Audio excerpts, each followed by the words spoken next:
There's this specific kind of person, weirdly extreme, honestly, like they'll jump out of bed and bolt out the door at 2 in the morning just to drive a friend around the block because they're crying over a breakup. They can sit there and listen to a coworker vent for 3 straight hours, nodding along, comforting them even though they're drowning in deadlines themselves. But behind closed doors, when it's just them alone with 4 walls, they look in the mirror and they absolutely despise the person looking back. Just bitter, pure self-hatred. They pour all this energy, this kindness, this endless empathy outward like a cup with a hole in the bottom. But when they turn back to themselves, there isn't a single drop of pity left. Now, if you see yourself in this, just hold on a second. Don't click away. This isn't some random coincidence. The extreme kindness and the self-loathing, they aren't two separate things fighting inside your body. No, they're actually the exact same thing. 2 sides of the same coin, to be exact. A defense mechanism, just wearing 2 completely different masks. Let me break down the brutal truth for you. Why do we end up becoming addicted to being the good guy? Let's wind back the clock a bit. Go back to when you were a kid. No toddler is born knowing how to be a people pleaser. We learn it. And where from? From homes where love came with strings attached. Be a good boy and daddy will love you. Get straight A's or mommy won't be happy. Or worse, those households where the adults' moods changed like the weather. A kid has to learn to read the room just to survive. If dad is happy today, the house is peaceful. If mom starts nagging, you better know how to make yourself invisible. And just like that, your underdeveloped brain figures out a survival equation. Love isn't unconditional. Love is a reward. And the fastest way to not get abandoned, the fastest way to stay safe, is to make yourself useful, to become irreplaceable. Over time, helping people, carrying everyone else's emotional baggage, it stops being a choice. It turns into an addiction, like a hardwired reflex in your nervous system. You literally do not know how to exist in a relationship unless you're playing a part. The savior, the therapist friend, the emotional trash can. From the outside, everyone says you're so noble, so selfless. But look at the inside, it's a run for your life. Running from this terrifying fear that if you're not useful anymore, they're gonna leave you. Now, let's talk about that thing modern society loves to hype up, emotional intelligence, EQ. People who hate themselves are usually incredibly sensitive.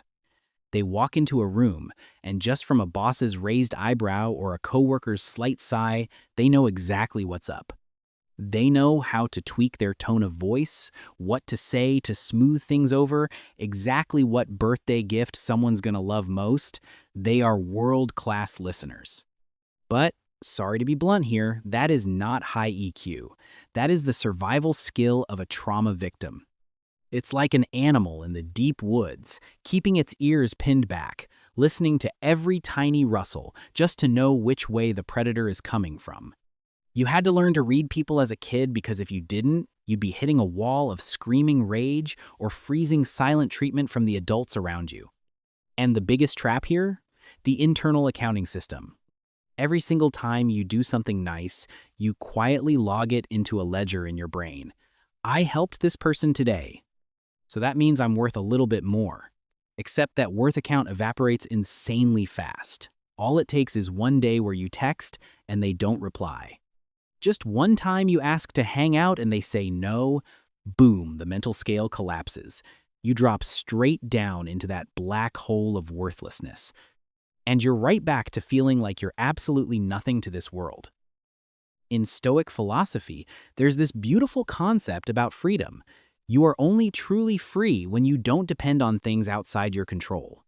So, look at your kind behavior for a second. When you pour every ounce of your energy into making other people happy, you're literally handing over the keys to your happiness to them. You're turning yourself into a slave to public approval. And it's so ironic, the people who are always helping everyone else are usually the absolute hardest to help. Someone compliments you, "Wow, you did an amazing job today." What's your first reaction? You deflect immediately. "Oh, it was nothing, just got lucky." Or when someone wants to pick up the tab for dinner, you get all anxious and restless, like you just signed a contract in blood. Why is that? Because deep down, you believe you don't deserve to receive. You're only comfortable in the posture of the giver looking down from above, handing out kindness in exchange for safety. Accepting something from someone else forces you to face your own vulnerability, and that vulnerability, that's the exact thing you buried alive 15 years ago. We would literally rather run ourselves into the ground for other people than sit still and face that cold, hollow emptiness inside our own soul. So what do we do now? Are we supposed to just wake up tomorrow, turn into selfish, cold-hearted jerks, and screw the world? No.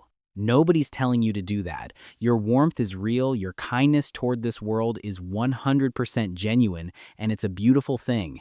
Don't push it away. What you need to change isn't the behavior, it's the motive behind it. Start learning to love yourself, not like some project you need to finish, but like an actual human being, flesh and bone. Healing from self-hatred isn't about waking up one morning, looking in the mirror and saying, "Oh, I just love myself so much." Come on, that's pure fantasy. It's a brutal, ongoing fight day by day between you and that toxic voice in your head. The one that's always whispering, "You're not good enough." Every time that voice acts up, you gotta stop, look it right in the eye, and say, "Yeah, maybe I'm not perfect, but I don't need to be perfect just to have a right to exist."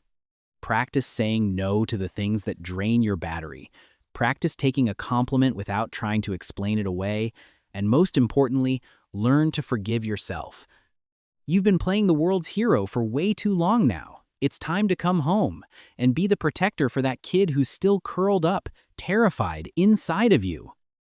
If you've made it this far into the video and your chest feels a little tight because it hits way too close to home, then congratulations. That realization right there is your very first step toward freedom. Most people out there are still running like crazy in that exact loop for the rest of their lives without ever knowing it. You seeing it means you actually have a shot at fixing it. You don't need to earn your place in your own story anymore. You're already in it. You deserve to be loved even if you do absolutely nothing for anyone else, just because you are you. Now, to help you make this journey real instead of just listening and nodding along, I have a small gift for you. It's a 7-day action blueprint built specifically for people who always put themselves last. It's packed with actual exercises to help you clear out the mental clutter, learn how to reset your personal boundaries, manage your dopamine so your brain stops getting overwhelmed by all the outside noise, and truly take back the focus for your own life. Just comment boundaries right below and I will send it directly to your reply. Stop just consuming information. Take action. Let's turn the page together. Thanks for listening to DeepShift. See you in the next video.